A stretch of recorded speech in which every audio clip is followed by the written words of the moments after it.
بسم اللہ الرحمن الرحیم نحمده ونصلی علی رسولہ الکریم اما بعد۔ میرے دوستو بزرگوں، ہمارا جو سیرت کے موضوع چل رہا تھا اس پر ہم یہاں پر پہنچے تھے کہ حضور اکرم صلی اللہ علیہ وسلم نے چھوٹے چھوٹے سریہ بنا کر ہر جگہ پہ حملے کیے، جنہوں نے احزاب میں کافروں کا ساتھ دیا۔ ان پر ایک قبیلہ ہے بنو قذاف، تو اللہ کے رسول نے وہاں پہ عمر بن عاص کو امیر بنا کر بھیجا، اور 200 کا لشکر تھا۔ اس میں آپ صلی اللہ علیہ وسلم نے امیر عمر بن عاص کو بنایا تھا، اور بڑے بڑے صحابہ سب ان کے ساتھ تھے۔ حضرت ابو بکر بھی تھے، حضرت عمر بھی تھے، حضرت عثمان بھی تھے، تو بڑے بڑے صحابہ جو تھے وہ سارے ان کے ساتھ تھے۔ جو امیر اللہ کے رسول نے عمر بن عاص کو بنایا، اور 200 آدمیوں کا لشکر تھا۔ راستے میں عمر بن عاص نے حضور اکرم صلی اللہ علیہ وسلم کو پیغام بھیجا، کہنے لگے یا رسول اللہ، یہ لشکر تو بہت بڑا ہے بنی قذا کا، آپ میں اور آدمی بھیجو۔ تو حضرت ابو عبیدہ بن جراح رضی اللہ تعالیٰ عنہ 200 آدمیوں کا لشکر لے کے وہ بھی آ گئے۔ تو نماز کا ٹائم ہو، انہوں نے کہا کہ لوگوں نے کہا کہ ابو عبیدہ بن جراح رضی اللہ تعالیٰ عنہ ہیں، وہ نماز پڑھائیں، وہ سب سے بڑے۔ انہوں نے کہا نہیں، انہوں نے کہا ہم ابو بکر نماز پڑھائی، حضرت عمر پڑھائیں۔ انہوں نے کہا نہیں، نماز میں پڑھوں گا۔ انہوں نے کہا کیوں؟ کیونکہ اللہ کے رسول نے امیر مجھے بنا کے بھیجا ہے، اس لیے نماز میں پڑھاؤں گا۔ انہوں نے آگے کھڑے ہوں گے، تو نماز سب نے پڑھی، اور اتنی شدید سردی تھی، رات کا ٹائم تھا، اتنی شدید سردی تھی، تو آگے امیر کے پاس کہ امیر ہمیں آگ جلانے دو۔ انہوں نے کہا آگ باغ نہیں ہے، کہ اتنی سردی کے لوگ کہتے تھے کہ سردی کے مارے ہم مر جائیں گے۔ آپ تو عمر بن عاص نے کہا آگ نہیں جلاؤ، بس ایسے ہی ٹھنڈ میں رات گزارو۔ اوپر سے حضرت عمر بن عاص کو غسل پڑ گیا، تو انہوں نے کیا کیا، تیمم کیا اور نماز پڑھائی۔ تیمم کیا، اس کے بعد پھر جو فجر کی نماز آئی تو اس میں پڑھائی۔ تو لوگوں کو بڑا غصہ آیا، اب امیر ہے، چپ کر کے بیٹھے ہیں، مان کے چل رہے ہیں۔ تو اللہ جل شانہ نے بنو قذا سے مقابلہ ہوا، تو اللہ جل شانہ فتح دی، کامیابی دی، اور کامیابی کے بعد پھر امیر نے کہا لشکر واپس کرو۔ انہوں نے کہا نہیں، باقیوں نے کہا چھوڑو، ہم جا کے حملہ کرتے ہیں ان کو۔ انہوں نے کہا نہیں واپس چلو، یہاں پہ رکنا نہیں ہے، واپس چلو۔ تو حضرت عمر رضی اللہ تعالیٰ عنہ نے آ کر شکایت کی عمر بن عاص کی، کہ یا رسول اللہ، ہم سارے بڑے بڑے صحابہ تھے، عمر بن عاص نے ہماری ایک بات بھی نہیں مانی۔ آپ نے فرمایا کیا؟ عمر بن عاص کو بلایا، ہم نے یہ تمہاری شکایت دے کے آئے ہیں۔ کہنے لگے یا رسول اللہ، کس چیز کی شکایت آپ بتائیں۔ مگر نماز، سارے بڑے صحابہ بیٹھے ہوئے تھے، تو نماز تم نے کیوں پڑھائی؟ تو انہوں نے کہا کہ یا رسول اللہ، امیر کی مدد اللہ کے ساتھ، اللہ کی مدد جو ہوتی ہے وہ امیر کے ساتھ ہوتی ہے، اور کوئی نماز پڑھتا تو اس پہ وہ مدد نہیں آتی، اس لیے میں نے نماز پڑھائی۔ ہم نے فرمایا اچھا ٹھیک ہے، سردی تھی، تم نے آگ جلانے کیوں نہیں دی؟ کہنے یا رسول اللہ، اگر میں آگ جلانے کی اجازت دیتا تو ہمارا لشکر جو تھا وہ تھوڑا سا تھا، تو دشمن کو پتہ چل جاتا ہمارا لشکر کتنا ہے، اور یا دشمن کو ہمارے آنے کا پتہ چل جاتا۔ ہم نے فرمایا یہ بھی اس نے بات صحیح کی۔ تو آپ نے فرمایا تیمم کر کے نماز کیوں پڑھائی؟ نماز کسی اور کو بول دیتے۔ کہنے یا رسول اللہ، تیمم پانی بھی تھا، پھر تیمم کیوں کیا؟ کہنے یا رسول اللہ، اپنی جان پہ نقصان نہ اٹھاؤ، یہ ہم نے آپ سے ہی سنا ہے، اور سردی تھی، اگر میں نہاتا تو مر جاتا یا رسول اللہ، اس لیے میں نہیں نہایا، تیمم کر کے میں نے نماز پڑھائی۔ یہ تو بات صحیح ہے. یا رسول اللہ پھر جو ان سے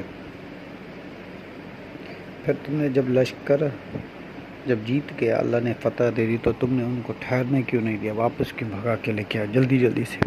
انہوں نے کہا یا رسول اللہ ایک بات ہے، میں نے سنا تھا کہ ان کی مدد کے لیے کوئی قافلہ آ رہا ہے، تو ایسے نہ ہو کہ ہم وہاں پہ کھڑے رہیں اور وہ قافلہ ہم پر آ کر حملہ کرتے اور جیتی جیتی جنگ ہم ہار جائیں.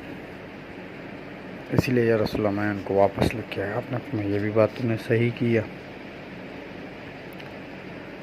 تو اللہ جل شانہ نے اس طریقے سے اپنے نبی کی مدد کی اور کرتا رہا. پھر نبی پاک صلی اللہ علیہ وسلم ایک سریہ بھیجا. عرابی تھے، بدو عرابی تھے، اس کے ساتھ مل کے انہوں نے بھی آ کے نبی پاک صلی اللہ علیہ وسلم جنگ احزاب میں مل کے حملہ کیا. تو وہ بڑی بہادر قوم تھی اور بڑی لوگ طاقت والے بہادر لوگ تھے. تو نبی پاک صلی اللہ علیہ وسلم نے ان پہ ایک لشکر بھیجا جس کو کہتے ہیں جیش الاسرہ، تنگی کا لشکر. اس کا نام ہی ایسا، تنگی کا لشکر، جس سمندر کے سائڈ سے چل رہا تھا اور 300 لوگ تھے اس میں. چلتے چلتے چلتے کھانا ختم ہو گیا. پھر ایک آدمی نے اونٹ میں کہا کہ میں اونٹوں کے پیسے دوں گا اور اونٹ ذبح کرو. تو روزانہ 3 اونٹ ذبح ہوتے تھے اور لوگ کھاتے تھے کھانا. تو پھر لشکر کے امیر نے کہا نہیں ایسا نہ کرو، ایسے کریں گے تو ہمارے پاس سواریاں ختم ہو جائیں گے. پھر انہوں نے کہا کہ کیا ہے تم لوگوں کے پاس؟ انہوں نے کہا کھجور ہیں. انہوں نے کہا سب کھجوریں لا کے دو. امیر نے کیا کیا ساروں کی کھجوریں سنبھال کے اپنے پاس رکھی، پھر روزانہ ایک ایک دیتے تھے. تو جب وہ قصہ سنا رہے تھے تو شاگرد نے کہا استاد جی ایک کھجور پہ کیسے گزارا ہوتا تھا؟ تو انہوں نے کہا گزارا تو ہوتا تھا، اس کھجور کی بھی قیمت کا اس وقت پتہ چلا کہ جب وہ بھی نہ رہی. گٹلیاں ہم چوس کے وہ اوپر پانی پی لیتے تھے،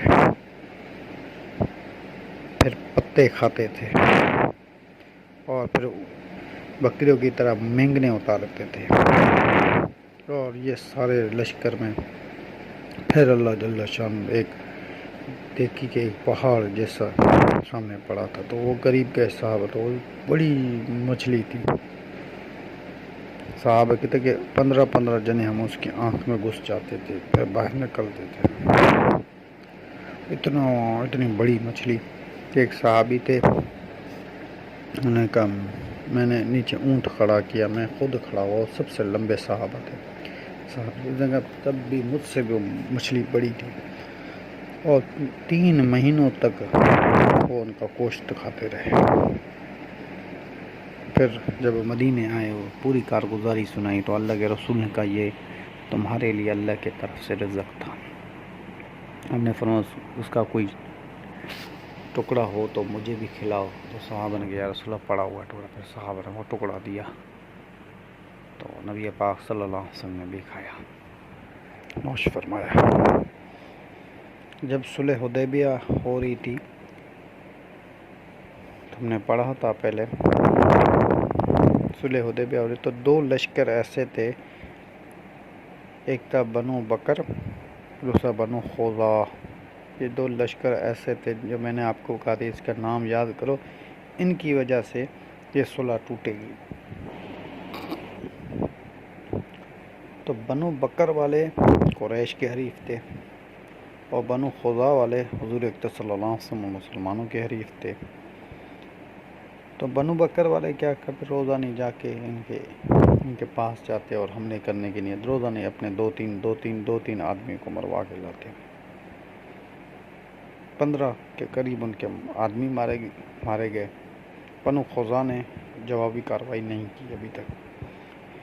بنی بکر والے آئے قریش کے پاس اور کہا یہ دیکھو ہمارے ساتھ کیا ہو رہا ہے، انہوں نے ہمارے آدمی مارے ہیں، یہ کیا، اتنے آدمی انہوں نے ہمارے مارے ہیں۔ تو قریش نے کہا کہ دیکھو ہمارا ایک تو معاہدہ ہے، دوسرا کہ تم نے بنی بکر والوں، تم نے بنی خزاع پہ خود جا کے حملہ کیا، اگر ہم تمہارے ساتھ شریک ہوں گے تو ہمارا جو ہے وہ بھی یہاں پہ معاہدہ ٹوٹ جائے، ہمارا تو معاہدہ تھا۔ تو انہوں نے کہا نہیں نہیں، آپ ہمارا ساتھ دو، یہ دو۔ بنی بکر والوں نے، قریش نے کہا ٹھیک ہے ہم تمہارا ساتھ دیں گے، پر بات چھپ کر ہو۔ انہوں نے کہا ٹھیک ہے۔ کچھ ان کے بنو خزاع والوں کے کچھ لوگ آئے طواف کرنے کے لیے، عمرہ کرنے کے لیے۔ تو وہ جیسے مکے میں داخل ہوئے، بنی بکر تو پہلے سے بیٹھے ہوئے تھے انتظار میں، اور بنی بکر اور قریش سے مل کے ان کے آدمیوں کا پیچھا کیا، وہ دوڑے بھاگے چلے۔ ایک ان کا سردار تھا، ان کے گھر پہ گئے، انہوں نے بھی دروازہ نہ کھولا اس وقت میں، وہاں سے بھاگے اور سیدھا حرم میں چلے گئے، اور قریش نے اور بنی بکر نے مل کر ان کے 23 آدمیوں کو قتل کیا، 23 آدمیوں کو قتل کر دیا، وہ بھی حرم پاک میں۔ تو ان کے لیے بڑا مسئلہ ہو گیا تھا، اب کیا کریں۔ حضور اکرم صلی اللہ علیہ وسلم کو جب یہ بات پتہ چلے گی تو حضور اکرم صلی اللہ علیہ وسلم جواب میں تو ہمیں تو ان کا معاہدہ ٹوٹ جائے گا، پھر وہ ہم پر حملہ کریں گے، 10 سال کا جو معاہدہ تھا ہمارا۔ تو ایک آدمی ہے ان میں عبداللہ بن سعد بن ابو سریع، تو یہ مسلمان ہوئے تھے اور پھر مرتد ہو کے مکے آ گئے۔ جب مرتد ہو کے مکے آ گئے تو انہوں نے کہا کہ مجھے پتہ ہے کہ حضور اکرم صلی اللہ علیہ وسلم کے ساتھ میں رہا ہوں، اللہ کے سچے رسول ہیں، اور مجھے پتہ ہے کہ وہ ان کی میٹنگ چل رہی تھی دارالندوہ میں، تو یہ بھی وہاں پہ تھے۔ انہوں نے کہا مجھے پتہ ہے کہ حضور اکرم صلی اللہ علیہ وسلم کبھی اپنے حریف کو نہیں چھوڑتے، وہ اللہ کے رسول ہیں، ضرور ان کا ساتھ دیں گے۔ 3 باتیں کرو، 3 باتوں میں سے کوئی ایک بات،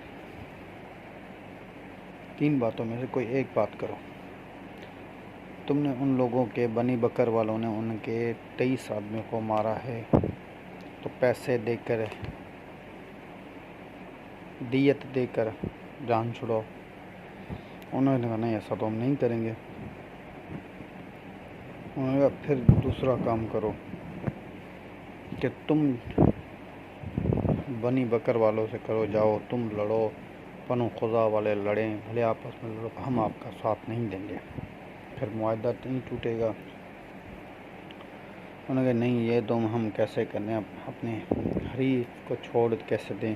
انہوں نے کہا پھر تم تیار ہو جاؤ، حضور اکرم صلی اللہ علیہ وسلم تم پر ضرور حملہ کریں گے۔ حضور اکرم صلی اللہ علیہ وسلم کہ نبی پاک صلی اللہ علیہ وسلم اپنے حریف کو ایسے نہیں چھوڑیں گے۔ تو انہوں نے کہا اچھا ٹھیک ہے۔